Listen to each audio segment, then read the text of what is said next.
शेतकरी बंधू भगिनींनो नमस्कार. कृषी विभाग महाराष्ट्र शासनातर्फे आयोजित वेबिनार मालिका चर्चा करू शेतीची कास धरू प्रगतीची यामध्ये पुन्हा एकदा आपल्या सगळ्यांचं मनपूर्वक स्वागत.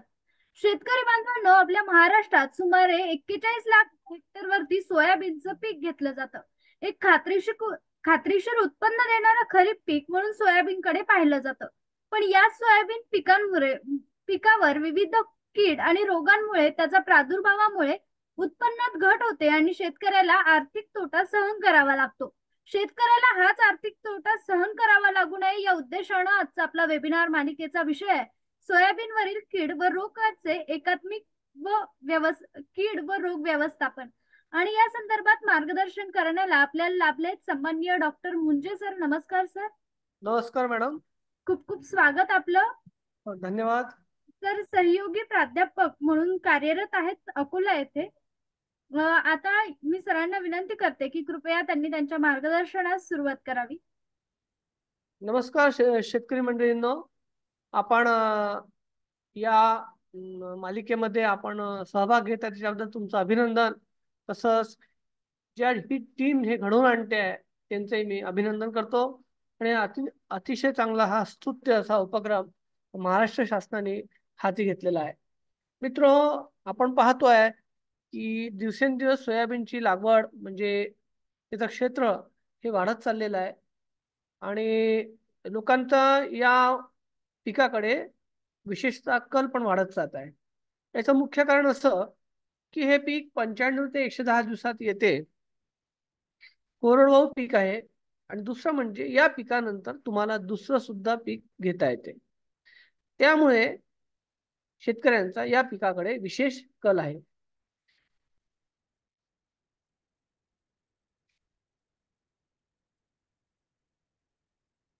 आपण आज सोयाबीन पिकाचे एकीकृत कीड व्यवस्थापन या विषयावर माहिती घेऊ किंवा मी तुम्हाला माहिती देईन.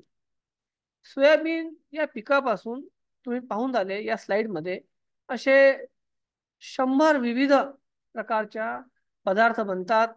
पेंट इंडस्ट्री असो, फीड इंडस्ट्री असो, किंवा शाई असो, किंवा आईस्क्रीम असो, सोयाबीन पासून असे बरेच पिकं, बरेच प्रकारचे उत्पादन भारतातील लोक घेत असतात.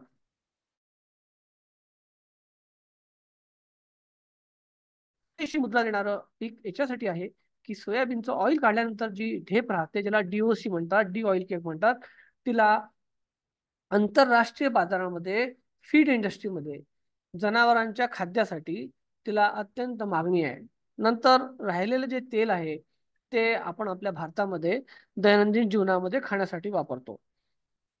तर अशा प्रकारचं सोयाबीन हे महत्वाचं शेतकऱ्यासाठी कॅश क्रॉप म्हणता येईल.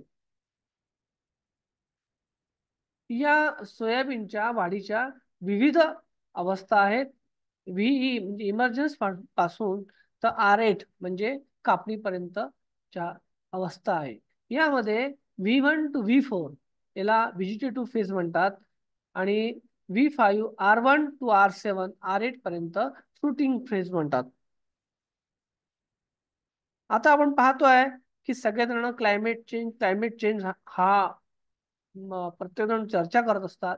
तर खरोखर वातावरणामध्ये बदल झालेले आहे. वातावरणामध्ये टेम्परेचर वाढलेलं आहे नेहमीपेक्षा आणि कार्बन डायऑक्साईडचं प्रमाण पण वाढलेलं आहे. आणि या सर्व असमतोल पाहता आपल्याकडे केव्हाही पूर येऊन झालेला आहे. आणि तसेच ज्या भागात कधी दुष्काळ पडला नाही अशा भागामध्ये दुष्काळ पडत आहे. तर मित्रो, यामुळे या क्लायमेट चेंजमुळे किडींचे प्रकारही बदलले आहे आणि काही काही ठिकाणी किडींचा प्रकोप सुद्धा वाढलाय.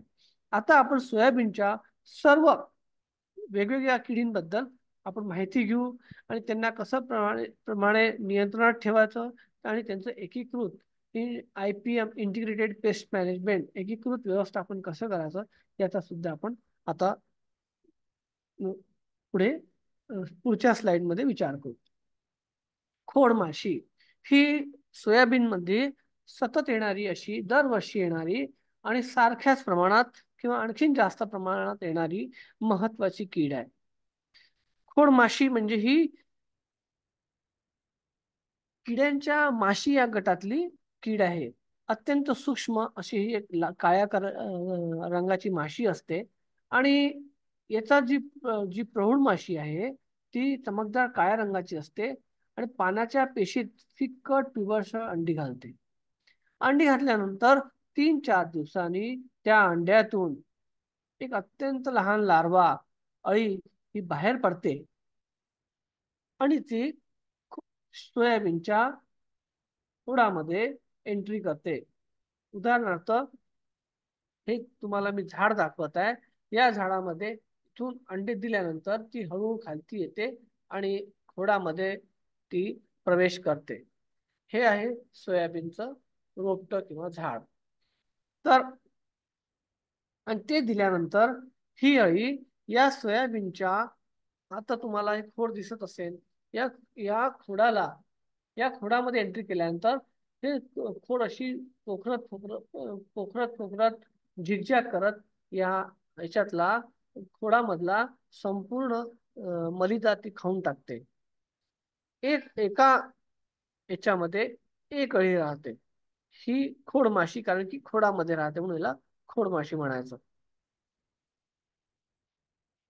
आता अत्यंत लहान रोप असेल 15 ते 20 दिवसाचे, तर त्याच्यामध्ये जर तुम्ही बीज प्रक्रिया केली नाही तर तुम्हाला दाखवलेल्या स्लाइड मध्ये वरचा जो फोटो आहे त्या फोटोप्रमाणे सोयाबीनची रोपटे हे त्या माशीला बळी पडतात आणि अशा कोंबेजून वळून जातात. खालचं तुम्हाला जे हे दिसत आहे फोटो, त्याच्यामध्ये तुम्हाला छिद्र दिसत आहे. त्या छिद्रामधनं पूर्ण विकसित झालेला त्या खोडामध्ये पहिले अळी पूर्ण विकसित होते आणि नंतर ती कोशावस्थेत जाते. कोशावस्थेनंतर त्या खोडामधनं ती बाहेर पडते. बाहेर पडताना तुम्हाला हे असं छिद्र दिसेल आणि हे छिद्र दिसल्यानंतर तुम्हाला वाटते की आता त्या खोडामध्ये आतमध्ये अळी शिरलेली आहे, पण ती अळी शिरलेली नसते. त्याच्यातनं त्या प्रौढ माशी बाहेर पडलेली असते. यामुळे उत्पन्नात 33% कमी होते आणि परत या याच्यामध्ये आपल्याला या खोड माशीला जर पाहायचं हे करायचं असेल तर इथून एका धारदार चाकूच्या साह्याने हे पूर्ण खोड आहे ते उभं चिरायचं आहे आणि चिरल्यानंतर त्याच्यामध्ये जर तुम्हाला खाल्लेलं दिसेल तर समजायचं खोडमाशी आपल्या शेतामध्ये आपल्या सोयाबीनच्या पिकावर आलेली आहे. नंतर चक्रभुंगा ही सुद्धा अत्यंत महत्वाची अशी कीड आहे. हा भुंगा सोयाबीनच्या हे जे वरचे टोकावरचे शेंडे असतात, या शेंड्याच्या या ठिकाणी तो चंद्राच्या आकाराचे काप देतो आणि इथे तो अंडे देतो. आणि म्हणून तुम्हाला कधी कधी याचा प्रादुर्भाव झाल्यानंतर सोयाबीनचे शेंडे वाळताना दिसतील. याला चक्रभुंगा असं म्हणतात. आता याची अळी तसेच प्रौढ अवस्था दोन्ही आपल्याला नुकसानकारक असतात. अंडे दिल्यानंतर त्या एका अंड्यातून अळी बाहेर पडते आणि ती त्या खोडामध्ये शिरते आणि बुडापर्यंत खोड पोखरत पोखरत खालती जाते. अळी अशी गुळगुळीत पाय नसलेली अळी असते, मग तिच्यानं ओळखायचं की ही चक्रभुंगाची अळी आहे.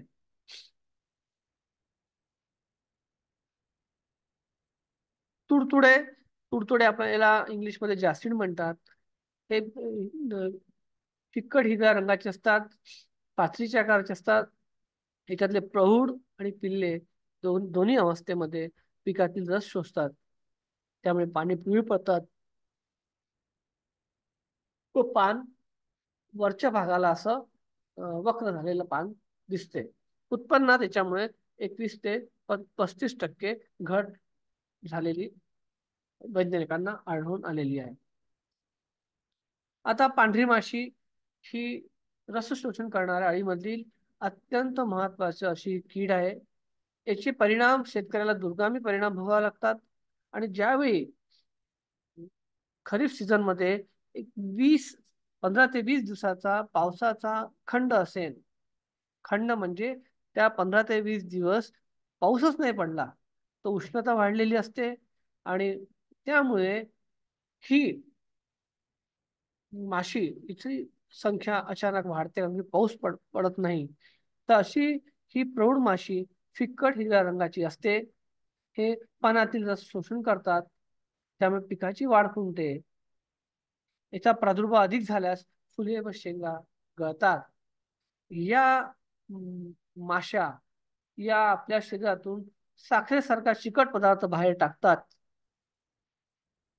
आणि त्यामुळे त्या चिकट पदार्थावर बुरशी, काळ्या रंगाची बुरशी येते आणि त्याच्यामुळे फोटोसिंथेसिसची प्रक्रिया बाधित होते. आणि सर्वात मोठा या अळीचा परिणाम आहे पिकावर आहे, तर ही अळी सोयाबीनचा येलो मोझाईक व्हायरस हा महत्वाचा विषाणूजन्य रोग आपल्या लाळीमधून, पानातील रस शोषताना आपल्या लाळीमधून हा विषाणू त्या झाडास सोडते आणि त्यामुळे त्या विषाणूमुळे झाड पिवळं पडते. सर्वात जास्त नुकसान ह्या पांढरी माशीचं काय आहे, तर ती मोठ्या प्रमाणात विषाणूजन्य रोगाचा प्रसार करते आणि पीक संपूर्ण नष्ट होते. आता हिरवी उंटअळी ही पण अत्यंत महत्वाची अशी एक कीड आहे. याचा पतंग मध्यम आकारचा फिकट पिवळसर रंगाचा असतो. चित्रामध्ये दाखवल्याप्रमाणे मादी पानाच्या पृष्ठभागावर अलग त्या हिरवट रंगाची गोलाकार अंडी घालते आणि अळ्या पानाचा हिरवा भाग खाऊन शिरा फक्त शिल्लक ठेवतात. आणि भरपूर पाऊस पडणाऱ्या वर्षात ही कीड मोठ्या प्रमाणात तुम्हाला आढळून येईल. आता ही कीड याला उंट यासाठी म्हणतात. जसा उंटाचा आकार असतो तशा प्रकारे ही चालताना बाक काढते. असा अर्धचंद्राकार वरती पाठ समोर करून ही चालते, म्हणून हिला हिरवी उंटळी असे संबोधतात किंवा म्हणतात. तंबाखूची पाणी खाणारी अळी हिला स्पोडोप्टेरा लिचुरा सुद्धा म्हणतात. आता ही अळी तुम्हाला पाहायचं असेल तर बऱ्याच वेळा याच्यासाठी बेस्ट आपल्याला पाहायचं असेल तर या तंबाखूच्या पाण्या खाणारी अळी ही सर्वात पहिल्यांदा आपल्या शेतात किंवा गावामध्ये जिथे एरंडीचे झाडं असतील तिथे ही तुम्हाला अळी पहिल्यांदा दिसून येईल. त्यामुळे मी शेतकऱ्यांना नेहमी सांगतो की तुम्ही बांधावर एक तरी एरंडीचं झाड लावा किंवा घरी आपण जिथे आंघोळ करतो, जिथे पाणी वाहून जाते त्या ठिकाणी एरंडीची 1 किंवा 2 झाडं लावा आणि दररोज सकाळी ते एरंडीचे झाडं खालून पाहायचे आणि तुम्हाला नक्की दिसेल की त्या झाडांवर तुम्हाला कोवळ्या पानांवर मागच्या बाजूला या चित्रामध्ये दाखवल्याप्रमाणे, फोटोमध्ये दाखवल्याप्रमाणे तुम्हाला त्या पतंगाचे म्हणजे त्या प्रौढ पतंगाचे, मादी पतंगाचे तिने अंडे दिलेले तुम्हाला दिसतील. एका ठिकाणी 1000-2000 अंडे ही मादी देते आणि स्वतःच्या शरीरावरचे केस त्याच्यावरती झाकून ठेवते, त्यांना ती प्रोटेक्शन देते. तर असं जर तुम्हाला पान दिसलं आणि त्याच्यामध्ये जर अंडे दिसले तर ते पान तोडा, खालती ठेवा आणि त्याच्यावर पायाने ते रगडून टाका. आता ही मादी पतंग पानावर पुंजक्यात अंडी देते. लहान अळी पांढुरकी, हिरवी व पूर्ण असते आणि पहिल्या काही अवस्थामध्ये ही अळी एकत्र राहतात. खूप साऱ्या अळ्या, हजारो अळ्या एकाच पानावर दिसतील तर ते पानं नष्ट करा. तर असून या एका ठिकाणी त्याला ग्रेगरियस स्टेज म्हणतात आणि नंतर आणखीन थोड्या मोठ्या झाल्या की त्या वेगवेगळ्या मग आपल्या झाडं खायला निघतात. तुम्हाला चित्रामध्ये दाखवल्याप्रमाणे ही पूर्ण विकसित झालेली त्याची अळी आहे. आता या चित्रामध्ये, पहिल्या चित्रामध्ये दिसत आहे खूप साऱ्या अळ्या एका ठिकाणी दिसत आहे आणि खालच्या ह्याच्यामध्ये कशाप्रमाणे पूर्ण तो एरिया त्या अळ्यांनी खाऊन टाकलेला आहे. केसाळ अळी ही अळी जेव्हा तुम्ही सोयाबीन लावलेलं आहे, सोयाबीन लावल्यानंतर बरेच वेळा काय होते 15 दिवस पाऊस नाही पडत, तर विशेषतः ज्या भागामध्ये जंगल आहे, आजूबाजूला जंगली भाग आहे किंवा अरण्य आहे, अशा भागामध्ये त्या अरण्यातून ही अळी मार्गक्रमण करत आपल्या सोयाबीनच्या शेतात येते. यावर्षी चिखलदरा तालुक्यामध्ये, महाराष्ट्रातल्या आमच्या अमरावती जिल्ह्यातल्या चिखलदरा तालुक्यात टेंभूसोंडा भागामध्ये, सर्कलमध्ये मोठ्या प्रमाणात शेतकऱ्यांचे शेकडो एकर सोयाबीन या अळीने फस्त केले. कारण की त्या 15 दिवसात पाऊसच नाही पडला. लोकांनी पेरणी केली पण नंतर पाऊसच नाही पडला. तर ह्या अळीचा प्रादुर्भाव त्यांना झालेला दिसला. ही अळी, पाऊस आला, जोरदार पाऊस आला, तर ही अळी, हिला पाणी लागल्यानंतर हिच्यावर लगेच एक बुरशी येते आणि मरून जाते. पण तुम्हाला या अळीबाबत सतत जागरूक राहणं अति आवश्यक आहे. आता सोयाबीन वरील किडींचे एकीकृत व्यवस्थापन यामध्ये आपण उन्हाळ्यात शेत खोल नांगरा, आपण सगळे नांगरतो, पणजी मारतो, रोटावेटर मारतो किंवा पट्टी पास मारतो. यामुळे त्याच्यामध्ये असणारे सुप्त अवस्थातले जे किडे असतात, जे कोशावस्थात ते बाहेर ते मरतात. शेत तणविरहित ठेवा. सोयाबीनची पेरणी 10 जुलैच्या आत करा. 10 जुलै नंतर जर तुम्ही पेरणी केली तर तुम्हाला हे पक्क सांगतो की त्याच्यावर येलो मोझॅक व्हायरस येणारच. बियाण्यांचे व खताचे प्रमाण शिफारसीप्रमाणे वापरा आणि किडीस प्रतिकारक्षम असणाऱ्या वाणांची निवड करा. उदाहरणार्थ डॉक्टर पंजाबराव देशमुख कृषी विद्यापीठाने शोधून काढलेली आंबा, पिढी किवी आंबा आणि सुवर्ण सोया या दोन ज्या वाण आहे त्याचा वापर विदर्भातल्या शेतकऱ्यांनी जरूर करावा. सुवर्ण सोया हे वाण इतकं चांगलं आहे की त्याच्यावर तुम्ही एकदा सीड ट्रीटमेंट दिली त्याला, तर नंतर फवारायची पण आवश्यकता पडत नाही, कारण की त्याला पूर्ण खोडावर त्याच्या एका प्रकारचे केस असतात. त्यामुळे त्याला ती कमी किडींना बळी पडते. पिवळे लेबल्स लटकून ठेवा. पिवळे चिकट सापळे घरच्या घरी बनवा. त्यामुळे पण तुम्ही एकीकृत व्यवस्थापन करू शकाल. कीडग्रस्त पाने फांद्या नष्ट करा. पक्ष्यांसाठी पक्षी थांबे वापरा. अंडीपुंज व लहान अळ्या वेचून नष्ट करा. पिकांमध्ये फिरोमोन ट्रॅप, लिंग आकर्षण सापळे जरूर वापरा आणि प्रकाश सापळे सुद्धा वापरा. सर्वात महत्वाचा घटक, शेतकरी एकदा फवारे मारले, एकदा आपण विडीसाईड मध्ये काहीतरी कोणतं तरी इन्स्टिट्यूट मिक्स करतो आणि आपण फवारा मारल्यानंतर त्या शेताकडे जाऊन सुद्धा पाहत नाही, असं नाही. प्रत्येक आठवड्याला असं ठरवून ठेवा, सोमवार किंवा मंगळवार मी माझ्या शेतात माझ्या बांधावर जाईन, शेतामध्ये आतमध्ये जाऊन पाहीन आणि किडींचे नियमित सर्वेक्षण करेन. सर्वेक्षणाला अत्यंत महत्व आहे. म्हणजे सर्वे करायचा, जाऊन पाहायचं किडी आल्या की नाही, की गावात कोणीतरी चर्चा करत आहे की कीड आलेली आली आणि म्हणून आपण फवारे मारायचं, असं नाही. आपल्या शेतात कीड आली की नाही हे आधी तपासून पहा, मगच फवारणी मारा. स्पोडोप्टेरा विषाणूची SNPV virus, Spodoptera nuclear polyhedrosis virus, याची फवारणी करा. जैविक बुरशीनाशकाची पण फवारणी करा. जर पाऊस खूप असेल, ह्युमिडिटी खूप असेल, तर जैविक बुरशीनाशक वापरा. सोयाबीनच्या पिकानंतर भुईमुगाचं पीक घेऊ नका आणि पिकाची फेरपालट जरूर करा. आता प्रमुख किडींच्या आर्थिक नुकसानीची पातळी. जर 6 तुडतुडे एका पानावर सापडले तर फवारी करा. सरासरी 10 फुलकिडे जर सापडले तर फवारी करा. 5% प्रादुर्भावग्रस्त रोप जर गर्डल बिटलनी असेल तर फवारी करा. आणि खोडमाशीसाठी 10% प्रादुर्भावग्रस्त रोपे किंवा मी मगाशी सांगितल्याप्रमाणे सोयाबीनचं झाड ब्लेडनी पूर्ण अखंड झाड कापायचं आणि किती टक्के आपला त्याचं खोड पोखरलाय हे साधारणतः आपल्याला कळते. 40%च्या वरती पोखरलं असेल तर इमिजिएट ताबडतोब खोडमाशीसाठी फवारा मारा. आणि तंबाखूचं पाणी खाणारी अळी असेल, केसाळी असेल किंवा उंटअळी असेल तर 4 अळ्या प्रति मीटर अंतरावर जर सापडत असेल तर तुम्ही त्याच्यासाठी सुद्धा फवारी करा. मी समोर तुम्हाला कोणते फवारे मारायचे कोणते नाही हे पण सांगणार आहे. आता खोडमाशीचा जास्त प्रादुर्भाव आढळल्यास सर्वात पहिलं काम काय करायचं, तर थायमेथॉक्झमची 30% FS 10 मिलीलीटर प्रति किलो प्रमाणे सोयाबीनला बीज प्रक्रिया करायची. जर तुम्ही बीज प्रक्रिया कराल तर तुमचं सोयाबीनचं पीक वाचेल, नाही तर तुमचं पिकात प्रचंड घट येईल. त्यामुळे बीज प्रक्रिया हा मूल मंत्र आहे सोयाबीनचा. त्याच्यानंतर मी सांगितल्याप्रमाणे जर तुम्हाला 40% खोड पोखरलेलं असेल तर क्लोरॅन्ट्रानिफ्लोर इथिऑन, इंडोक्साकार्ब, लॅम्बडा सायलोथ्रिन, हा मेथॅक्झाम प्लस लॅम्बडा सायलोथ्रिन, क्लोरॅन्ट्रेनिफ्लोर प्लस लॅम्बडा सायलोथ्रिन याचं कॉम्बिनेशन प्रॉडक्ट बाजारात उपलब्ध आहे. त्याचे फवारे मारायचे.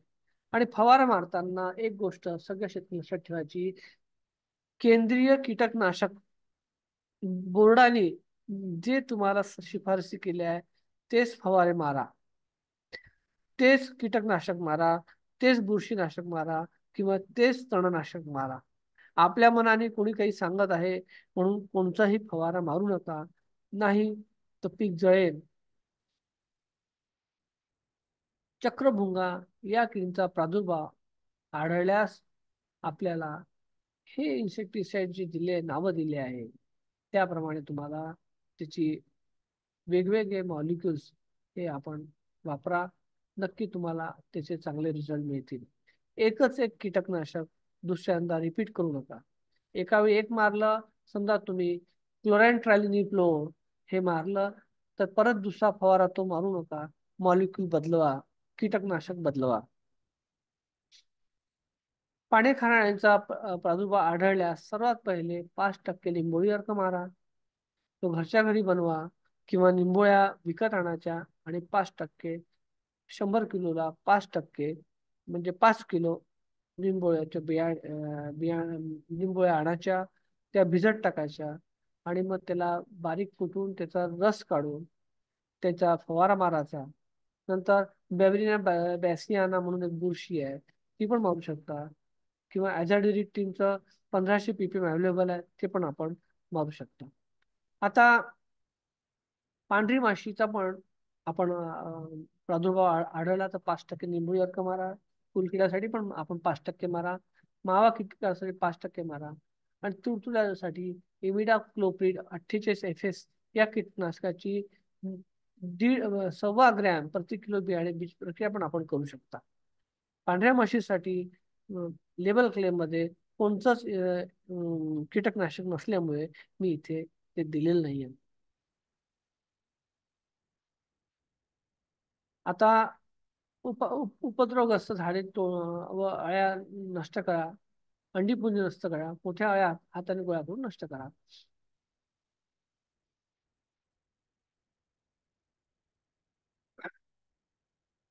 कोणती उपाययोजना तुम्हाला गावात करायची असेल ती सामूहिकरित्या केली तर त्याचा तुम्हाला परिणाम नक्की चांगला येईल. आता खालील काळजी पण आपण घेऊ शकता. कोण नोझल वापरा, सकाळी किंवा संध्याकाळी फवारणी करा. आता आपण फवारणी करताना काय काळजी घ्यायची हे मी तुम्हाला पुन्हा एकदा सांगतो. सुरक्षा पोशाख हा जरूर घाला. नंतर फवारा मारताना काचेचा चष्मा, मोठा चष्मा जरूर वापरा. कोणताच मादक पदार्थ घेऊ नका किंवा खाऊ नका. तंबाखू खाऊ नका आणि भरपूर जेवून भरपूर पाणी पिऊन सकाळच्या वेळी फवारणी करा. ज्यावेळी तुमचं तोंड कडू येईल त्यावेळी फवारणीला थांबून जा. दुसऱ्या दिवशी फवारणी करा. फवारणी झाल्यानंतर व्यवस्थित साबणाने आंघोळ करा, भरपूर पाणी प्या आणि जेवा.